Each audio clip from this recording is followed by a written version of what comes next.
अस्सलाम वालेकुम मुंहिंजा यूट्यूब साथियों, उम्मीद तव्हां ख़ुशबाश हूंदो। साथियों, भरे सघे जी तारीख़, भरे सघीर हिंदु सिंध पाकिस्तान हिकिड़े अहिड़े किरदारनि सां, अहिड़नि माण्हुनि सां भरी पई। अहिड़ा माण्हू जंहिं पंहिंजे क़ौम, पंहिंजे माण्हू, पंहिंजे वतन लाइ पाण पतड़ियो, पंहिंजूं क़ुर्बानियूं ॾिनियूं ऐं तारीख़ में पंहिंजो नालो रोशन करे। कहिड़ा उर्दू ॻाल्हाईंदड़ हुजनि, पंजाब जा हुजनि, सिंध जा हुजनि, अहिड़ा माण्हू तारीख़ में जेको आहे सो मौजूदु आहिनि, जंहिं ते असांखे थोरो पढ़णु घुरिजे, लिखणु घुरिजे, सम्झणु घुरिजे।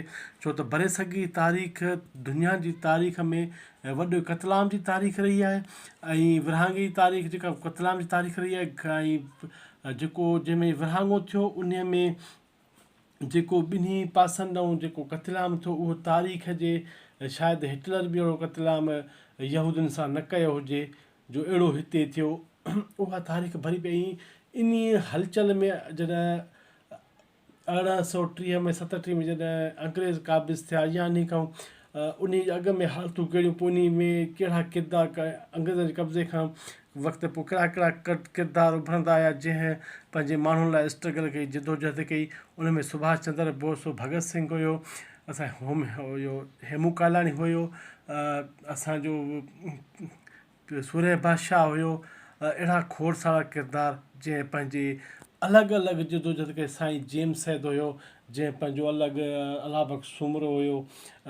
इन्हनि माण्हुनि जेको पंहिंजो अलॻि हिकिड़ो रस्तो सभिनी अख़्तियार कयो, अलॻि रस्तो हिकु सभु कंहिंजो वेड़ जो रस्तो, कंहिंजो अदम तशद जो रस्तो, कंहिंजा कहिड़ा रस्ता हुया। ऐं सुभाष चंद्र बोस जो अहिड़ो रस्तो, ऐं एम एन राय हुयो। सुभाष चंद्र जो बोस जो रस्तो, हिन पंहिंजी अलॻि आर्मी ठाही, पंहिंजो अलॻि मैदान में लथो। ऐं हिन ते बि 2-3 फिल्मूं बि ठहियलु आहिनि, तव्हांखे फिल्मूं बि ॾिसणु घुरिजनि। डिस्क्रिप्शन में मां उनजा नाला बि ॾींदुसि ऐं किताब बि पढ़णु घुरिजनि। तव्हां साम्हूं ॿ ॾिसो था 2 किताब, पर ॿई हिकिड़ो तर्जुमो आहे, हिकिड़ो ओरिजिनल लिखियलु आहे। असांजी ख़ुशकिस्मती आहे सिंध वासियुनि जी, त असांखे भाऊ कमर भट्टी जहिड़ो माण्हू, जंहिं असांखे अहिड़े माण्हू ते निज सिंधीअ में किताब लिखी जेको आहे सो भेटा तो ॾिनी। ऐं जेको आहे सो सुभाष चंद्र बोस खे सिंधीअ में लिखी करे जेको असांखे वधीक ॿुधाए थो। पाण तर्जुमो न आहे, थी सघे थो भाऊ बि किथां के हिंट्स कमेंट्स किथां विया खया हुजनि, किथां पढ़ियो हुजे। पर पोइ बि जेका आज़ाद हिंद फ़ौज जी तारीख़ हुई, जो सुभाष चंद्र बोस जो किरदारु हुयो, उन खे असां पंहिंजे सिंधी कलम में ढांपे लिखी करे असांखे ॿुधायो त असांजा पाण भाऊ कमर भट्टी पाण हिकिड़ो ज़बरदस्तु किरदारु रहियो, क़ौम सियासत सां लाॻापियो रहियो, सियासत मरते दम ताईं, आख़िर ताईं सियासत कंदो रहियो। किताब 50 रुपया में तफ़सील में हलण खां अॻु में चैनल खे सब्सक्राइब, वीडियो खे लाइक, कमेंट्स कंदा त मुंहिंजी दिलि ख़ुशि थींदी। छो त अहिड़ा किताब तव्हांजा ॾो मां पेश कंदो रहंदुसि। ऐं नवनि किताबनि लाइ ॾिसंदा रहो बुक्स एंड ट्रेवलर्स, रोज़ाने जी बुनियाद ते तव्हांजा ॾो किताब अपलोड कया था वञनि सिंधी ऐं उर्दूअ में। हीअ किताबु आहे सुभाष चंद्र बोस, भाऊ कमर भट्टी जो लिखियलु, जेको निज सिंधीअ में असांजो आहे। ॿियो छापो आहे, हिन जो पहिरियों छापो 1988 में शायदि थियो, जेको मार्केट में ज़रूरत हुई हिन महिल। ऐं हीअ पहिरें छापे जो आहे, जेको साईं जेम्स सैद खे कमर भट्टी साहिबु ॾेई रहियो आहे। हीअ जेको आहे हिकिड़ा पुराणो छापो आहे, पर हिन जा वीडियो में फोटोज़ में नथा अचनि सही, तो तव्हांखे मां ॾेखारण जी कोशिशि पई कयमि। हीअ जेको आहे रहबर साईं जेम्स सिंध, साईं जेम्स सैद खे भाऊ कमर भट्टी सुभाष चंद्र बोस किताब जे पहिरें छापे जी कापी ॾींदे। सो हीअ किताब मार्केट में मौजूदु आहे, पियो आहे। वठणु चाहियो, पढ़णु चाहियो, तव्हांखे 10 पंध बि ॾेई थो छॾियां। जेको आहे सो हीअ हुनजो एड्रेस आहे, तव्हांखे होश घर वेठे तव्हांखे मोकिलींदो बि। ऐं सिंध जे नंढड़नि रेस्टोरेंट ते मौजूदु बि आहे। जीवनी सवानी सुभाष चंद्र बोस, पहिरें छापे जी अर्पना कराची जे जेल में क़ैद पंहिंजे ॿियनि दोस्तनि क़ौमी काफ़िले जे सां बशीर कुरैशी, फैज़ जखरो, असगर शाह, अनीस पीरज़ादो, मुमताज़ सईद, मुनीर शाह, हैदर खोसो, हामिद मलकानी, डॉक्टर नियाज़ कानी जे नाले। हीअ उन जा पंहिंजी हीअ सुभाष चंद्र बोस जो ओरिजिनल फ़ोटू जेको आहे सो हीअ हुनजी। ऐं दो देशी जेको हिन महिल ताईं भाऊ कमर भट्टी जी पार्टी सां सलाह ॾियल सुभाष चंद्र बोस। ऐं हीअ हुन जा कुझु कोटेशन आहिनि जेके ॿियनि जा बि आहिनि, पर हिते जेके ज़रूरी सम्झा ॼण असांखे चङाई जी तवक़ो आहे पर बुराई जो मुक़ाबिलो करण जी ताक़त आहे। शेख मुजीबुर रहमान ही यादगार जेका आहे दिल्ली चौक ते सुभाष चंद्र बोस जो मुजस्मो लाइक़ु माण्हू। ॿिए छापी जे लाइ शहीद भाऊ कमर भट्टी एडवोकेट क़ौमी तहजीब अहमद गुवाणी साईं जिम सचो पियो साईं मजाओ साईं जिनसे दौरा जिसाब जी तरीक़े मरकज़ी उहिदे ते रहियो दौर सदाई ज़िंदगी जंजी जकड़े रहियो। बिल्कुलु साथी जेल में ऐं मां हिन वीडियो जे ज़रिए अगरि हिन भाऊ ताईं पहुती त असांजे होश ताईं त ॿिया अहिड़ा बि अहम किताब जेके आहिनि असांजे भाऊ कमर भट्टी जा उहे बि जेके छपाइणु घुरिजनि छो त उहे हिन महिल स्क्रीन ते कोन्हनि उहे बि अचणु घुरिजनि त छो त उहे वरी पढ़ंदड़ ताईं जेको आहे सो उन्हनि ताईं पहुचण जो अॻु में छापा उहे गुम आहिनि मार्केट मां। सो हे ॿिया लफ़्ज़ आहिनि मानवा नसीर एजाज़ पंहिंजी अंग्रेज़ी किताब द फ्रीडम किताब लिखियो आहे त बताए सिंध मौजूद फ़ौज हिकु अमलदार हो कर्नल फिलिप जंहिं 1971 में जनरल जंहिं हुरनि खिलाफ़ ऑपरेशन शुरू वरितो माफ़ु कजो जो सरबराह पाकिस्तान क़ाइमु थियण खां पोइ पंहिंजे सिंध दोस्त जे ख़त में हुर ऑपरेशन जूं सारियूं वंडियूं आहिनि। ख़त में पीर पागा सुभाष चंद्र बोस मुलाक़ात जो ज़िक्र सिंध वॾेरनि सेठनि जी ब्लैकमेल करे ख़बरूं वठणु ॿियो हैरान कंदड़ ॻाल्हियूं जंहिं सिंध दोस्त खे ख़त लिखियो आहे उनजे नाले जी ख़बर न आहे अचो त ख़त पढ़ूं। कैप्टन स्मिथ यादि अचे थो त उहो शख़्स अथई जंहिंखे हुरनि त ज़ाल समेत मुखी ॿेले में भोले वांगुरु नचायो। उन कैप्टन स्मिथ कर्नल स्टून ॿिनि जी ज़ालूं पंहिंजी ज़ालुनि खे ॾिसण लाइ असांजे घर आयो। कैप्टन स्मिथ असांखां घणो जूनियर हो पर सिंध जी संतति असांखां घणो हो। कर्नल स्टून ऐं जॾहिं सिंध आया हुआसीं त हुतां जो आख़िरी दौरो असां ॿिन्ही जो हिंदुस्तान जो पहिरियों सफ़र स्टून ऐं मुंहिंजी रैंक साॻी हुई। स्टून हुननि जे ख़िलाफ़ु ऑपरेशन बहिरो वरितो ऐं मिलिट्री जे मुहसिंदसि सिंध पहुचण खां पोइ कुझु हफ़्तनि बाद मूंखे लंडन खां हिदायत मिलियूं त पेपर पीर पागा सुभाष चंद्र बोस जे मुखी ॿेले में थियल मीटिंग जा तफ़सील हथु कयां। तोखे त ख़बर आहे त उनजी पहिरीं मुलाक़ात इंडिया में थी हुई ऐं उन खां पोइ सभई मीटिंगूं थींदियूं रहियूं हुयूं पर मखी ॿेले में जेको सांघर जे भरिसां थियल हिन मीटिंग तमामु अहम हुई। जॾहिं त मूंखे हिदायतूं मिलियूं हुयूं त वक़्त ताईं आउं सिंध जे मक़ामी माण्हुनि सां के तालुकात क़ाइमु न करे सघियोसि। कर्नल स्टून ॿिनि अंग्रेज़ी ऑफिसर वांगुरु मक़ामी माण्हुनि खे नफ़रत जी नज़र सां ॾिसंदो उन्हनि सां रिलणु मिलणु पसंदि न कंदो। ॿियो त स्टून इंडिया अचणु न थिए चाहियो।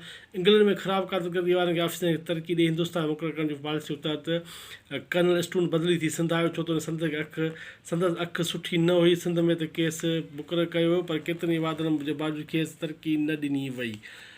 कर्नल स्टून खे जर्मनी में न वणंदा खे उन सां वञण जो बि तजुर्बो हो। हिनखे सवेलियन ऑफिसर बि पसंदि न हूंदा। ख़ैर जीअं मूंखे हिदायतूं मिलियूं ऐं नवाब शहर पर का बि मालूमात न मिली। साथियो हीउ हिकिड़ो दस्तावेज़ आहे। अल्ताफ़ शेख चए थो सुभाष चंद्र बोस महात्मा गांधी जो हम असर ऐं हम असर हो।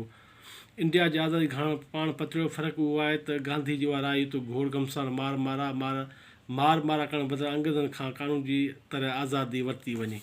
सो साथियो हीउ सिंधीअ में लिखियलु भाऊ कमर भट्टी जो किताबु सुभाष चंद्र बोस पठणु चाहियो पढ़णु चाहियो ॾस पंध ॾेई छॾियो आहे न त तव्हां ॾे बि ख़ैरु मूं ॾे बि ख़ैरु।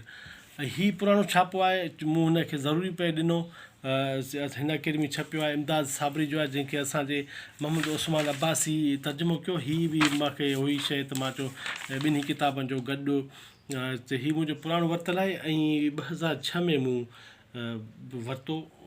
सो 2006 ऐं हे जेको आहे सो तक़रीबन 18 साल अॻ में। सो जेकर हीअ किताब बि तव्हांखे मिले थो मार्केट में त उन टाइम में 150-160 में मिलियो पए जेको आहे सो किताब। हीअ किताब जेका आहे सो सुभाष जी जीवन किथा पैदाइश तालीम त्याग वारी ज़िंदगी कॉलेज में बग़ावत विलायत देश बंदो दास जी ख़िदमत गिरफ़्तारी समाजी पार्टी हीअ हुन जा चैप्टर्स आहिनि नंढा नंढा जेके आहिनि। सो हीअ किताब बि पंहिंजी तारीख़ी हिसाब सां सुठो आहे। सुठी हिन में असांजे हिन जी सुभाष चंद्र बोस जी जेका आहे सो मालूमात आहे। अगरि वठणु चाहियो हीअ बि तव्हांखे मार्केट में मिली वेंदो। थोरा 2 अखर पढ़णु ज़रूरी अथव। नंढे अखर में अंग्रेज़ी इक़्तिदार जे ख़ात्मे लाइ टिनि हथियारबंद तहरीक तारीख़ी तौर ते मौसर किरदारु कयो। हिकु रेशमी रुमाल तहरीक, जंहिंमें पहिरीं आलमी जंग जे मौक़े ते हिंदुस्तान जे मुख़्तलिफ़ इलाइक़नि में हिकु मुक़ररु वक़्त ते हथियारबंद अवामी बग़ावत करे इफ़्तिदार ते कब्ज़ो थियण जी मनसूबाबंदी हुई, जंहिंजो राज़ वक़्तु अचण खां अॻु फ़ाश थी वई। तहरीक शामिल हज़ारे माण्हुनि खे सगोबतुनि मां गुज़ारियो वियो। हुर्रक ॻोल्हा तहरीक, जंहिंमें हिकमत अमली बदिलाए वई। हिंदुस्तान जे अवल हिकु इलाइक़े में आज़ादु हुकूमत क़ाइमु करे पोइ उन महाज़ तां सॼे हिंदुस्तान जी आज़ादी तसलसल अॻिते वधाइण जो मनसूबो तयारु कयो वियो। उन मक़सद लाइ अंग्रेज़नि दुश्मनी सां ठाहु को पसमंज़र रखंदड़ सदन जे बहादुर तरीन रहनुमा सैयद सबक़तुल्लाह शाह राजदी तारीख़ जी हिकु टिगी अणांगी गोरीला वेढ़ विढ़ी। टीं हथियारबंद मुसलमान आज़ाद हिंद फ़ौज ज़रिए राश बहारी बोस कई, जेको 1912 खां वठी हिंदुस्तान अंग्रेज़नि जे ख़िलाफ़ु विरहां जो हुकूमत अमली जोड़ींदो रहियो। उन मक़सद लाइ हिन ॻोठाणनि जूं केतिरियूं ई जमायतूं ठाहियूं, बम जोड़िया, इस्लाह जमो कयो, रेलनि खे तबाह करण बजाए बिजली तारुनि खे कटण जे औज़ार वारा फ़राहम कया। ॿी आलमी जंग जे वक़्तु हिन आज़ाद हिंद लीग ठाही। उन जे मातहत आज़ाद हिंद फ़ौज जो क़याम अमल में आयो, पर आज़ाद हिंद फ़ौज सगारो किरदारु सुभाष चंद्र बोस जो साम्हूं आयो, जेको उन जो सदर बणियो। मुहवरी ताक़त सां गॾु जापान ओभर सिंगापुर ते कब्ज़ो थियो, जेको त आज़ाद हिंद फ़ौज खे सरगर्म करे हिंदुस्तान में अंग्रेज़नि जी फ़ौज सां आख़िरी हिकेकाणी करण जी मनसूबाबंदी कई वई। ऐं उन मक़सद लाइ आज़ाद हिंद फ़ौज जूं मशक़ूं शुरू थियूं। हिन किताब आज़ाद हिंद फ़ौज ऐं सुभाष चंद्र बोस जे उन्हनि सरगर्मियुनि खे अॻियां आणे थो। किताब जे लेखक इमदाद साहब जो वालिद हाजी अहमदुल्लाह जा मुहाजिर मके जे हल्के जो माण्हू हो। मके अंग्रेज़ी दुश्मनी वरिसे मिलियल हुयसि, कांग्रेस सां सरल अहम सियासी वर्कर हुयो। लिखण जो कोडियो संदसि अहम किताब जुर्म ऐं सजा तारीख़ 4 हिसा हिंदुस्तान में वरी वरी शाया थींदो रहियो आहे। हीअ किताब फ़ौजी बग़ावत गिरफ़्तारी थी दिल्ली में जेल में लिखियाई। मोहम्मद उस्मान अब्बास इमदाद साहब जी किताब हीअ किताब जेको आहे सो मोहम्मद उस्मान अब्बास इमदाद साहब जी किताब चूंड हिसो तर्जुमो कयो आहे, जेको असां ते रसायो जंहिं लाइ हिन नूर महिमान हीअ 2006 जो शाया थियल किताब जेको आहे सो वठणु चाहियो अगरि मिले। ॿई सुठियूं शयूं आहिनि। ऐं हिन अर्पणा कई आहे सैयद सबक़तुल्लाह शाह राजदी ॾांहुं, जंहिं आज़ाद हिंद फ़ौज वांगुरु सिंध में हुरगुला तहरीक हलाई, अंग्रेज़नि जा बुनियाद लोॾे छॾिया। बिल्कुलु इन में को शक कोन्हे। जन 2004 ऐं 20 सालनि खां पोइ हीअ किताब मंज़राम ते आंदो आहे। साथियो, हीअ ॿई किताब भरे सॻी जी सियासत में हिकिड़े माण्हू जी ज़िंदगी ते हिकिड़ो ओरिजिनल लिखियलु, हिकिड़ो जेको आहे तर्जुमो। सो तव्हां अगरि वठणु चाहियो, पढ़णु चाहियो, ॿई शयूं ॾाढियूं ज़बरदस्तु अथव। ऐं सुभाष चंद्र बोस ऐं आज़ाद हिंद फ़ौज भरे सॻी जी सियासत जो कुझु हिसो सम्झ में ईंदो।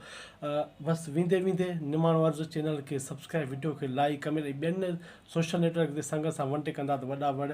बसि इहो नंढिड़ो अर्ज़ु हुयो करिणो। जाॾे पेर ताॾे ख़ैरु, ख़ुशि रहो, आबाद रहो।